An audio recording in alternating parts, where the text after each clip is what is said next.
Welcome friends, I am Mayank Rajesh and you are watching Info and Study Friends. This is lecture number 34 in the Ancient History segment and we are into the part 5 of Vedic culture. As far as Vedic literature is concerned, we have already covered all the 4 Vedas in the previous 2 videos and today we are going to discuss what is Upanishad all about.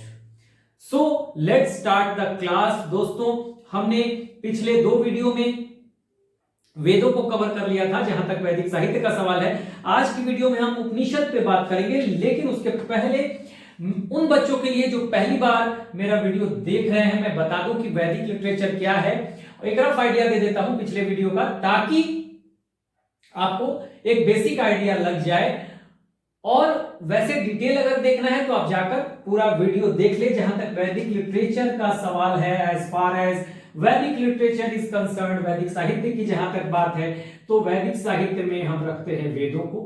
हमने पढ़ लिया, इसमें 4 वेद होते हैं, हमने पढ़ लिया पूरी तरह से। पिछले वीडियो में आप जाकर देख सकते हैं। ब्राह्मणास, ठीक है, न्याकास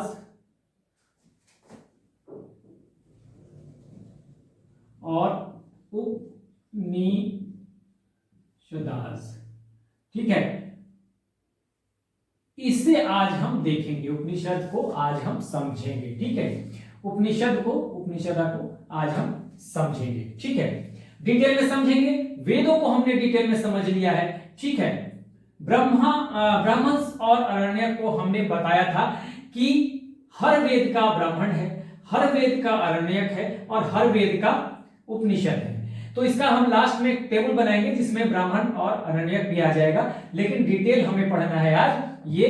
और लास्ट में हम आज के वीडियो में ही ये टेबल बना के उसमें किस वेद का कौन सा ब्राह्मण है, कौन सा अरण्यक है, कौन सा उपनिषद है, ठीक है, किस वेद का कौन सा पुरोहित है, सारा डिटेल हम लोग एक टेबल बनाएंगे।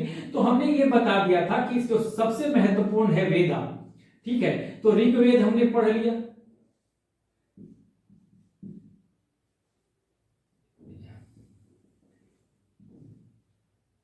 यजुर्वेद हमने पढ़ लिया, सामवेद हमने पढ़ लिया और अथर्ववेद हमने पढ़ लिया, ठीक है।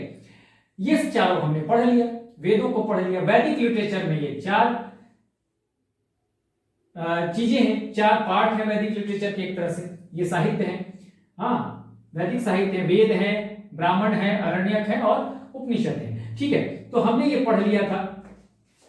तो देखिए, मैंने पहले भी बता दिया था आप लोगों को कि ऋग्वेद जो है, ऋग्वेद का पीरियड जो है, यही जो है ऋग्वेद का पीरियड, यही जो है ये 1500 टू 1000 बीसी है, जिसे हम पूर्व वैदिक काल कहते हैं। और बाकी यजुर्वेद से लेकर सामवेद, अथर्ववेद, ठीक है, यहां से लेकर और ये सारे, ये ब्राह्मणा, अरण्यका और उपनिषद, यजुर्वेद, सामवेद, अथर्ववेद, ब्राह्मणास, अरण्यकास और उपनिषद, ये सारे जो हैं ये हैं, आपको मैं बता दूं कि ये सारे यहां से लेकर यहां तक ये हैं लेटर वैदिक पीरियड में के लिटरेचर, ठीक है। लेटर वैदिक पीरियड यानी उत्तर वैदिक काल के साहित्य हैं ये। और इनका टाइम पीरियड क्या हो जाएगा, 1000 से 600 बीसी, यानी कि ऋग्वैदिक काल या पूर्व वैदिक काल का समय है 1500 से 1000 बीसी, ठीक है, ईसा पूर्व। और बाकी यजुर्वेद, सामवेद, अथर्ववेद, ब्राह्मणा, अरण्यका और उपनिषद, ये सभी लिखे गए इस पीरियड में। ये इस पीरियड की बात करेंगे, ठीक है। ये यहां से यजुर्वेद, सामवेद, अथर्ववेद, ब्राह्मणा, अरण्यका और उपनिषद, हमने ये चारों पढ़ लिया है डिटेल में पूरा, ठीक है। और हमने बताया भी था कि ऋग्वेद क्या है भाई। तो ऋग्वेद जो है वो, उसमें क्या है ऋग्वेद में, तो ऋग्वेद में है क्या भाई, तो Rigveda contains collection of prayers offered to God. देवताओं की स्तुतियां यहां पर है, संस्कृत में लिखे गए हैं, सारे वेद संस्कृत में, ठीक है, संस्कृत में, वो मैंने बता दिया था। यहां पर देवताओं की स्तुतियां हैं, तो यजुर्वेद में सारे संस्कृत में है, सारे छंदों में होंगे। यहां पर जो है ये यजुर्वेद में कर्मकांड है, कर्मकांड की बात हो रही है। हाँ, यहां पर सिर्फ स्तुतियां हैं देवताओं की, यहां पर कर्मकांड, सेक्रीफाइसेस, बलि, उसकी बात होगी। सामवेद म्यूजिक से रिलेटेड है, मैंने बता दिया था। और जो यहां पर मंत्राज हैं या हिम्स हैं, सूक्त हैं, हाँ, उनको क्या किया गया है, संगीत में बांध दिया गया, ठीक है। तो सामवेद में संगीत की बात होती है, ठीक है। देन अथर्ववेद, अथर्ववेद थोड़ा अलग है इन तीनों से, थोड़ा क्या, बिल्कुल अलग है, क्योंकि यहां बात होगी charm and spells to ward off evils, हाँ, बुरी चीजों को दूर करने के लिए, हाँ, जो मैजिक होगा, जादू टोना होगा, यानी हम उसको विच क्राफ्ट भी बोलते हैं जादू टोना को, तो उसकी बात होगी। सम्मोहन की बात होगी, वशीकरण की बात होगी, कृषि को, एग्रीकल्चर को कीटों से बचाने की बात होगी, ये सब यहां होगा। तो इसीलिए देखिए इन तीनों का रिलेशन कहीं ना कहीं गॉड से है, तो विषय वस्तु ऑलमोस्ट सेम है इनका, ठीक है, कॉमन थिंग है गॉड यहां पर। लेकिन यहां पे अथर्ववेद का जो है विषय वस्तु, ये सब स्तुतियां ही है एक तरह से, इसमें मंत्र है, सूक्त है, ये सब सारी चीजें यहां पर, हाँ, देवताओं से रिलेटेड इन तीनों में। लेकिन यहां पर औषधियों की बात की गई है, जादू टोने की बात की गई है, ठीक है, वशीकरण की बात की गई है, खेतों को, कृषि को कीटों से बचाने की बात की गई है, मेडिसिन यानी औषधियों की बात की गई है। तो इसका विषय वस्तु अलग अलग, सब्जेक्ट बिल्कुल अलग इन तीनों से। तो इसीलिए इनमें जो है कॉमन चीजें हैं, हाँ, ऑलमोस्ट विषय वस्तु एक ही है, तो इनको वेदत्रय कहा गया, इन तीनों को, ऋग्वेद, यजुर्वेद, सामवेद को, ये अलग रहा। तो इसलिए कई बार सवाल बनता है कि भाई कौन सा ऐसा वेद है जो वेद त्रय का पार्ट नहीं है, तो अथर्ववेद, ये मैं बता चुका हूं, ठीक है।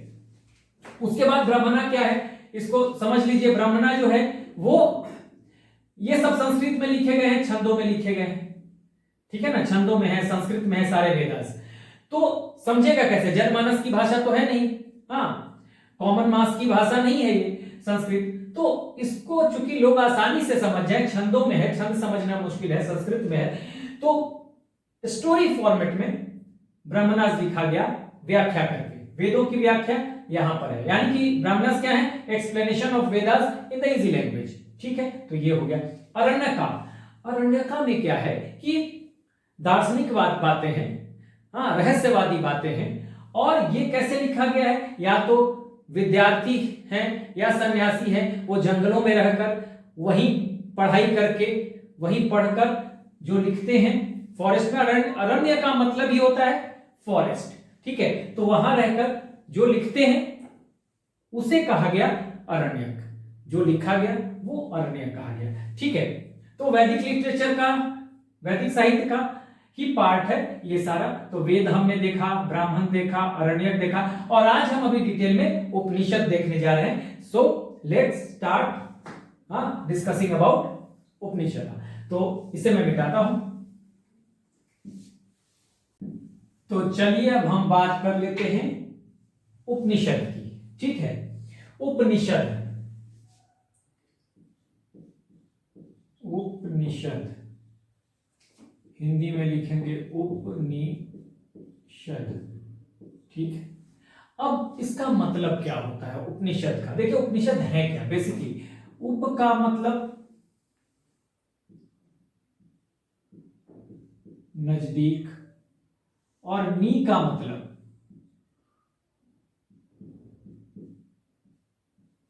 श्रद्धा, शद का मतलब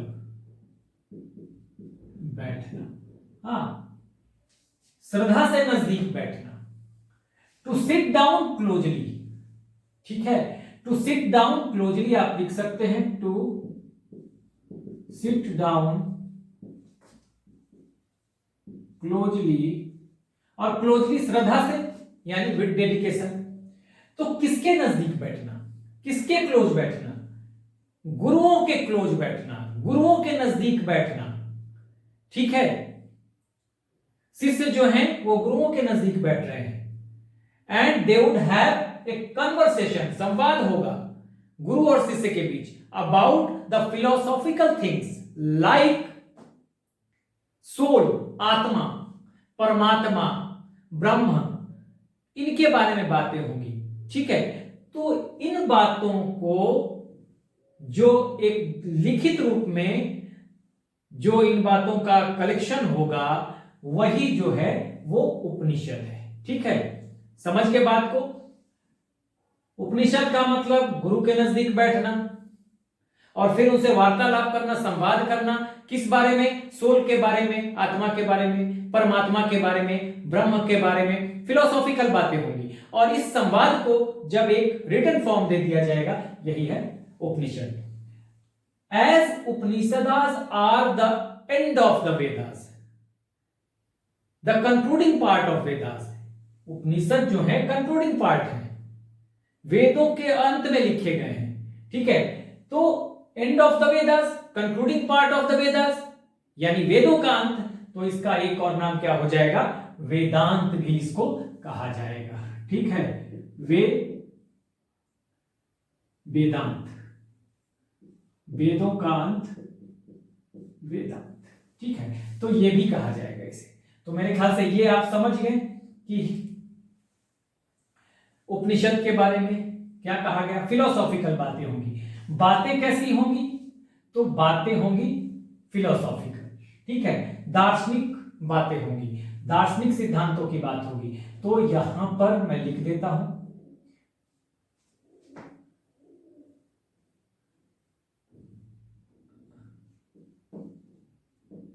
फिलोसॉफी की बात होगी, ठीक है। यानी दार्शनिक बातें हैं इसमें, कहां पे, उपनिषद में, ठीक है। अब जो है उपनिषद, ये मैं मिटाता हूं यहां से,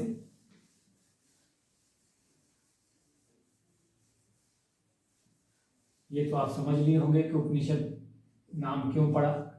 गुरुओं के नजदीक बैठ के बातें करना, वार्तालाप करना और उस वार्तालाप को रिटन फॉर्म देना। हाँ, ये काम था शिष्यों का, गुरु शिष्य बैठ के करेंगे काम, जो रिटन फॉर्म दिया जाएगा, जो रिटन लिखित रूप दिया जाएगा, वही है उपनिषद, ठीक है। वेदांत भी कहते हैं। तो उपनिषद को हम में क्या है, फिलॉसफी की बातें हैं। हाँ, और फिलॉसफी में क्या बातें हैं भाई, तो फिलॉसफी में बातें हैं किन चीजों की, सोल की, यानी कि आत्मा की, ठीक है। आत्मा लिख लीजिए, परमात्मा से रिलेशन की बात है, परमात्मा की बातें होंगी, गॉड की बातें होंगी, ब्रह्म की बातें होंगी। तो ये सब जो है ये इसमें दार्शनिक पक्ष इसका है, ठीक है। तो यही सब चीजें यहां पे उपनिषद में होंगी, ठीक है। अब देखिए, एक उपनिषद है मुक्तिका उपनिषद, ठीक है। मुक्तिका उपनिषद, इसके अनुसार टोटल नंबर ऑफ उपनिषदास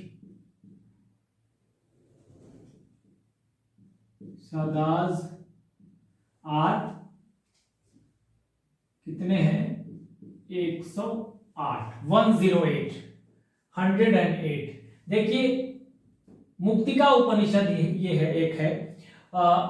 उस मुक्तिका उपनिषद के अनुसार कुल संख्या उपनिषदों की जो है वो 108 है, यानी 108 है, ठीक है, 108 है। तो ये मुक्तिका उपनिषद है। और उपनिषदों में 10 उपनिषदों पर आदि गुरु शंकराचार्य ने भाष्य लिखा है, कमेंट लिखा है। ये बहुत इंपॉर्टेंट है जानना आपके लिए। देखिए,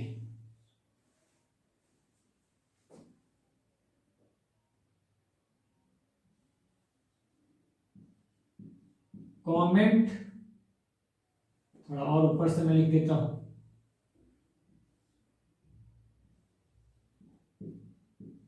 कमेंट यानी कि हिंदी में कहेंगे भाष्य,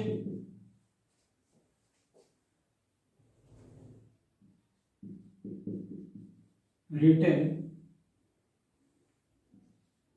बाय आदि गुरु शंकराचार्य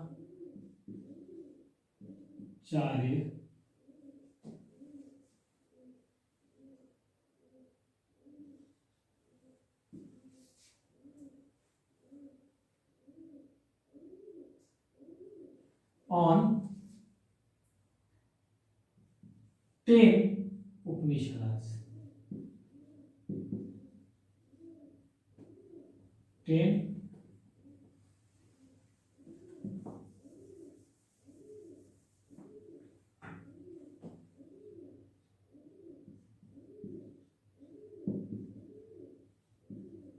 देखिए, कमेंट यानी कमेंट को हिंदी में भाष्य बोलते हैं, रिटन बाय आदि गुरु शंकराचार्य ऑन 10 उपनिषद।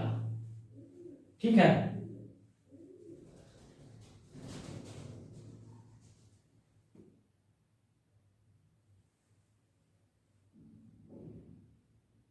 आप ऐसे लिख दीजिए इसको कि Adi Guru Shankaracharya has written comments on 10 Adi गुरु, ऐसे लिख देते हैं, आदि गुरु शंकराचार्य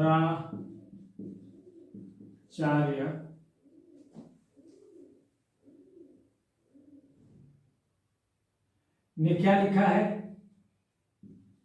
कमेंट्स लिखा है। कमेंट्स को हिंदी में बोलते हैं भाष्य ऑन 10 उपनिषद। इससे आपको क्लियर हो जाएगा, आदि गुरु शंकराचार्य ने कमेंट लिखा है ऑन 10 उपनिषद। अब ये 10 उपनिषद कौन कौन से हैं वो हम लिखते हैं। देखिए, ये हम लिख रहे हैं यहां पे, ईश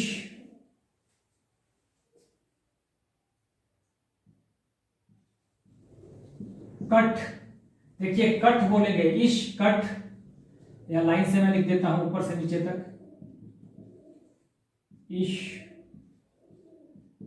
कट केन प्रश्न। ठीक है, ईश कट केन प्रश्न मंडुका मांडुक्य।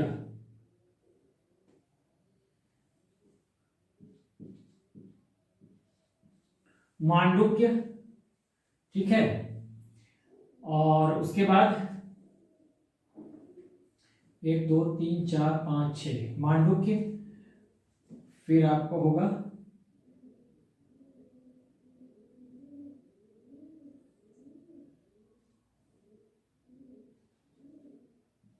छांदोग्य। ठीक है, छांदोग्य ऐसे कर देता हूं मैं, ठीक है ना, ये है छांदोग्य।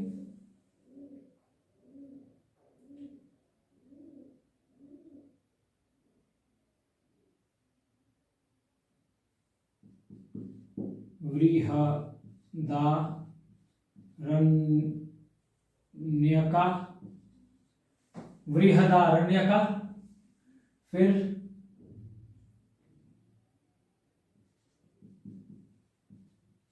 ऐतरेय, ऐतरेय,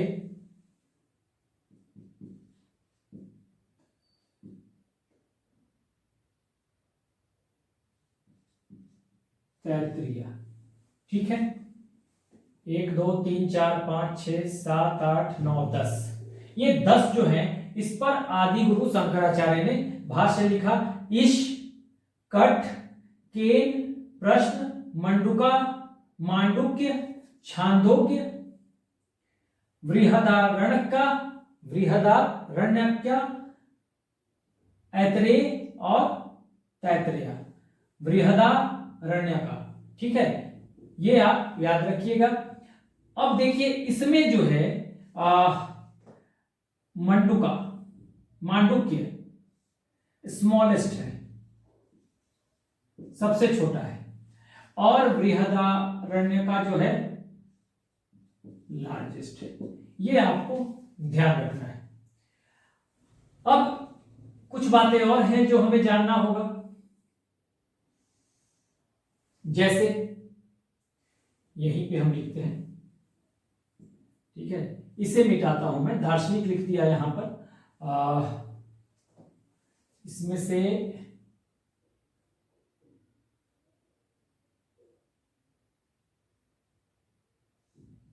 देखिए यहां मैं मिटा देता हूं ये वाला।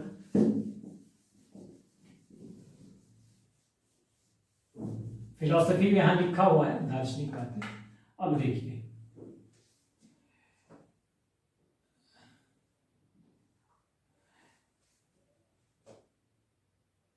प्रश्न और केन, ठीक है, दो जो है उपनिषद, प्रश्न ऐसे लिख दीजिए, केन और प्रश्न, ये जो है केन और प्रश्न, ये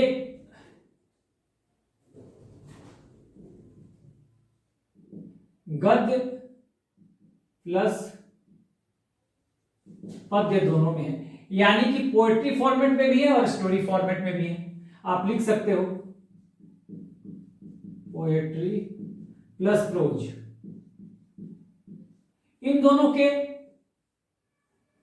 ये दोनों जो उपनिषद हैं, केन और प्रश्न, ये गद्य और पद्य दोनों में है, यानी कि पोएट्री फॉर्मेट में भी है और प्रोज फॉर्मेट में भी है। उसके बाद कुछ हैं जैसे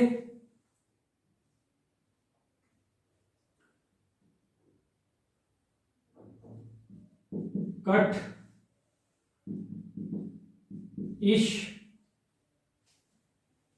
श्वेतास्वर,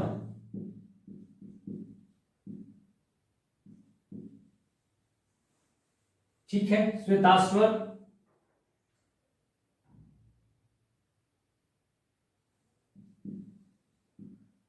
मैत्रायणी,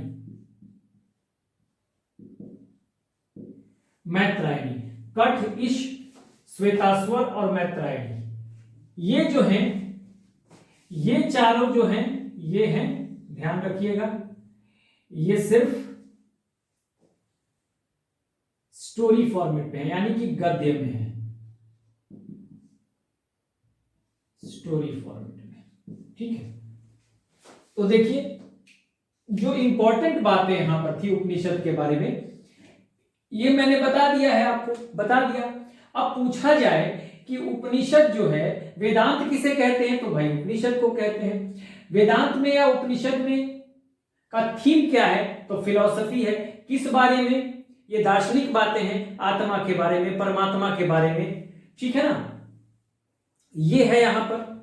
हाँ, आत्मा और परमात्मा के रिलेशन के बारे में है, सोल और ब्रह्म के रिलेशन के बारे में है, तो फिलॉसॉफिकल बातें कही गई हैं, ठीक है।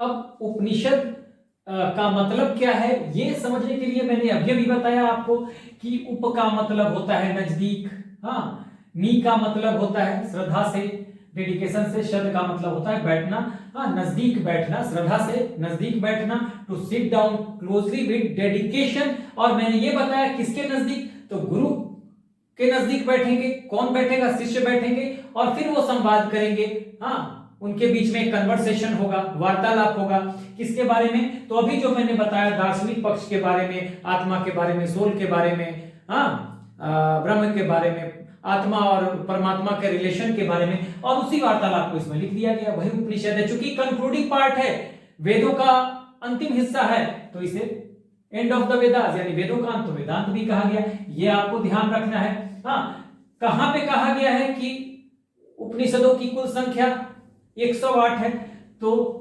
मुक्तिका उपनिषद में पूछा जाए, ठीक है, या फिर पूछा जाए मुक्तिका उपनिषद के अनुसार वेदों की संख्या, उपनिषदों की संख्या कितनी है, तो आप कहेंगे 108, 108, ठीक है। आदि गुरु शंकराचार्य ने कुल कितने उपनिषदों पे कमेंट लिखा, हाँ, ठीक है, on how many Upanishads Adi Guru Shankaracharya has written his comments, और भाष्य लिखा है कितने उपनिषदों पे, तो 10 उपनिषदों पे। वो 10 उपनिषद कौन कौन से हैं? ईश, कठ, केन, प्रश्न, मंडुका, मांडुक्या, छांदोग्य, बृहदारण्यका, ऐतरेय और तैत्तिरीय, ठीक है। ये जो है ये 10 आपके जो हैं ये उपनिषद हैं, जिसमें बृहदारण्यक का जो है ये लार्जेस्ट है, सबसे बड़ा है, हाँ, और सबसे छोटा मांडुक्य है। तो आप लिख सकते हैं इसे सबसे छोटा, ठीक है, सबसे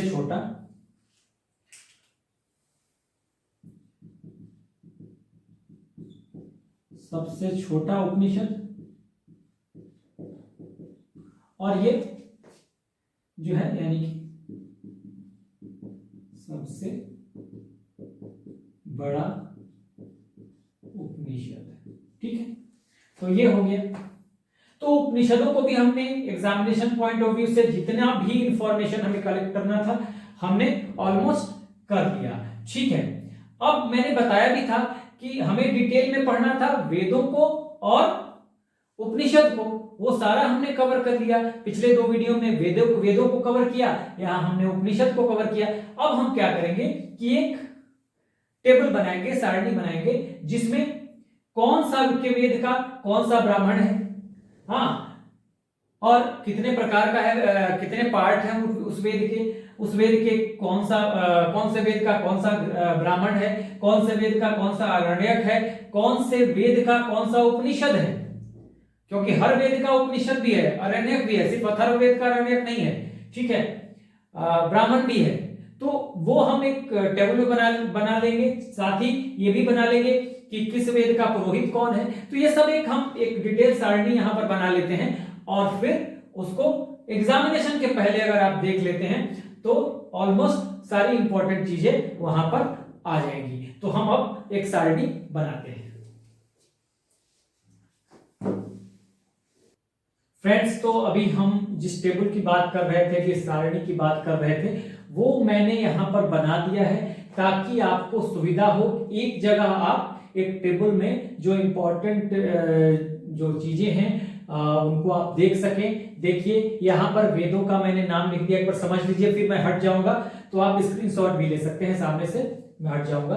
देखिए ये वेदास, और यहाँ चारों वेदों के नाम ये मैंने सर्किल में लिखा हुआ है, ऋग, यजुर, ये वेदा साथ में नहीं लिखा, बस ऋग, यजुर, साम और अथर्व ऐसे लिख दिया है, स्पेस कम था इस वजह से। और देखिए यहाँ पे मैंने उन वेदों के पार्ट को भी लिख दिया है, शाकल, बालखिल, वास्कल, अभी मैं बता रहा हूं। उसके बाद इधर वेदास है, इधर पार्ट है, साथ साथ मैंने उनके हिस्सों को दे दिया है कि कितने पार्ट में वो वेद जो है, हर वेद जो है वो बटे हुए हैं। उसके बाद विषय वस्तु क्या है वेद का, ये यहाँ पर है। फिर पृष्ठ और ब्राह्मणाज कौन है, किस वेद के कौन से ब्राह्मण है, हाँ, किस वेद के कौन से आरण्यक हैं ये है, और किस वेद के कौन से उपनिषद हैं। तो ये मैंने एक टेबल बना दिया है, जिसे अभी मैं एक एक करके बता दूंगा, ठीक है। एक बार आप पहले, मैं हटता हूं सामने से, आप पूरा इसे स्क्रीनशॉट ले लें इसका।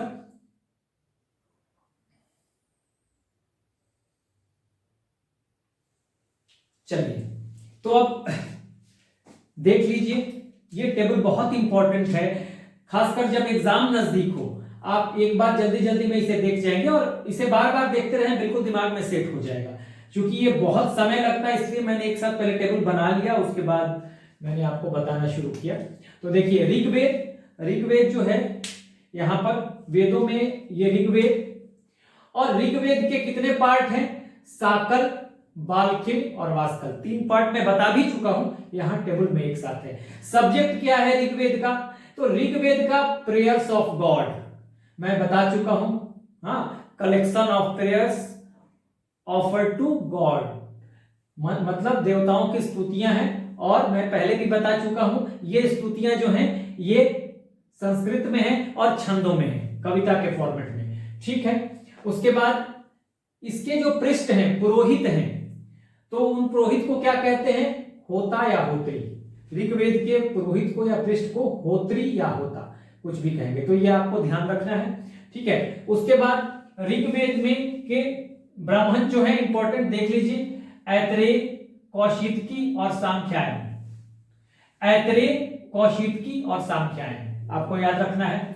फिर अरण्यकाश, ऐतरेय और कौशितकी, देखिए सेम नाम है, ऐतरेय और कौशितकी, तो ये आपको याद रखना है। और ये भी सेम है, ऐतरेय और कौशितकी जो उपनिषद है। अरण्यका और उपनिषद दोनों सेम है, तो इस वजह से आपको दिक्कत नहीं होगी याद करने में। ठीक है, तो ये तो ऋग्वेद का था। उसके बाद यजुर्वेद, देखिए इसे भी मैंने इस तरह से इस पार्ट में बांट दिया है, शुक्ल यजुर्वेद और कृष्ण यजुर्वेद। शुक्ल यजुर्वेद की बात मैंने बताई थी, ये 2 पार्ट में बटा है। ठीक है, कान्व और माध्य दिन, एक आप यहाँ पे माध्य दिन लिख लीजिए। ठीक है ना, यहां पर आप माध्य दिन लिख लीजिए, छूट गया है यहाँ पर, कान्व और माध्य दिन, यहां पर कान्वा और माध्य दिन।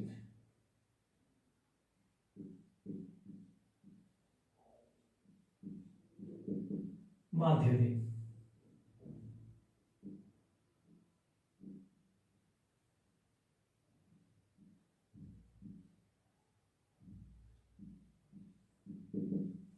कान्व और माध्य दिन लिखा हुआ है। क्लियर आ रहा है? मेरे ख्याल से दिक्कत आ रही होगी आपको थोड़ी सी।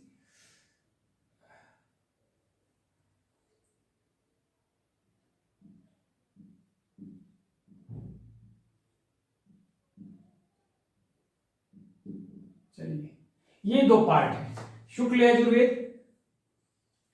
ठीक है, शुक्ल यजुर्वेद के 2 पार्ट हैं, कान्व और माध्य दिन। ठीक है, उसी तरह से ये कृष्ण यजुर्वेद है, और कृष्ण यजुर्वेद के 4 पार्ट हैं, काठक, कपिष्टक, देखिएगा काठक, कपिष्टक, मैत्रायनी और तैत्तिरीय।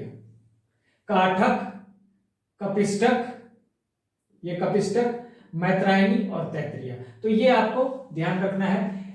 सब्जेक्ट क्या है मैंने बताया था, देखिए ऋग्वेद जो का जो सब्जेक्ट है प्रेयर्स ऑफ गॉड है, देवताओं की स्तुतियां हैं।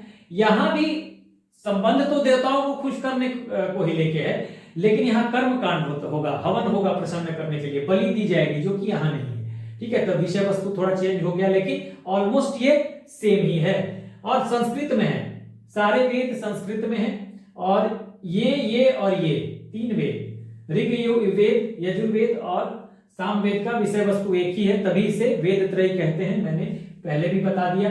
ठीक है, कर्मकांड और सेक्रीफाइस। अध्वर्यु कहते हैं, अध्वर्यु या अध्यवर्यु, ये कहते हैं इसके पृष्ठ को। हिंदी में अगर कहें, हिंदी में देखिए इसको अगर लिखें तो होता। ठीक है, लिखना चाहें आप लिख लें, होता या होत्री। ठीक है, अब हिंदी में अध्यवर्यु या अधवर्यु, कुछ भी आप कह लें, तो कुछ भी कह लें, कोई प्रॉब्लम नहीं है।